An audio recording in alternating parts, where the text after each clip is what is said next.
Hello, darlings. Smileen here, and I'm going to have to say welcome to my kitchen, okay?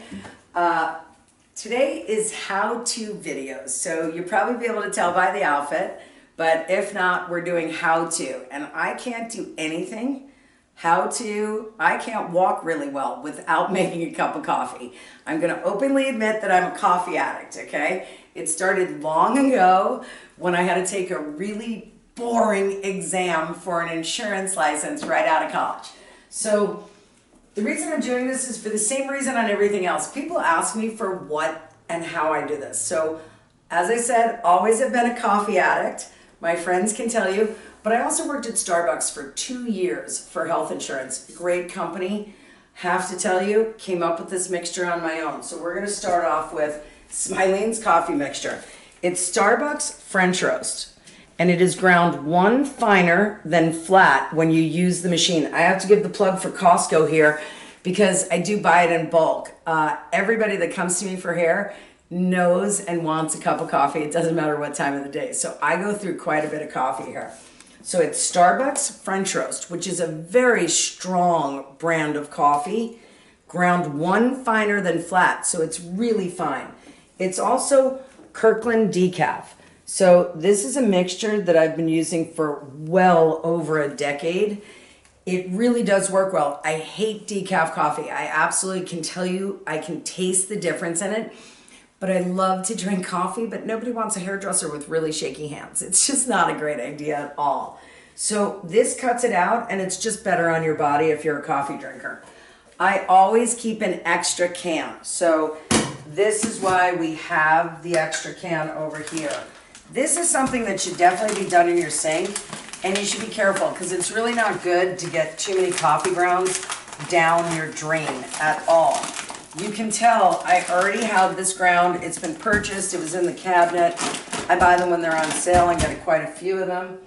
Here you can tell, same thing. I've done the mixture before. So what I find if you're really doing a lot of bulk coffee, if you drink a lot of coffee like I do, my mixture for these two is 2.5 pound bags. Let's see, am I correct on the size? Okay, we'll zoom in and you can see.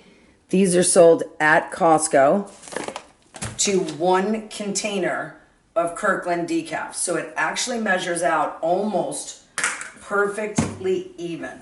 So I try to keep the can that I'm mixing from over my drain so that I don't get coffee grounds in it, okay?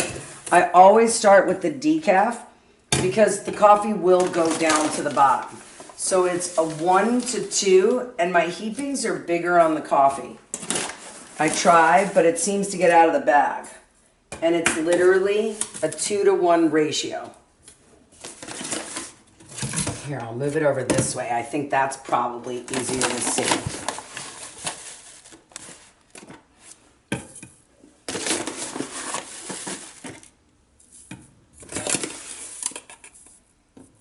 I'm pretty heaping on my decaf because the mixture, I really do like the taste. So it's all about the taste, but it's also about how it brews. But you see how fine the Kirkland decaf is? A lot of decaf coffees are very, very, very granular. You see the one finer than flat? It's a very dark looking roast. So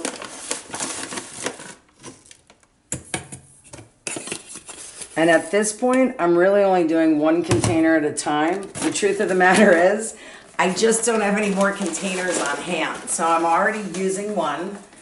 But remember, it has to be 2.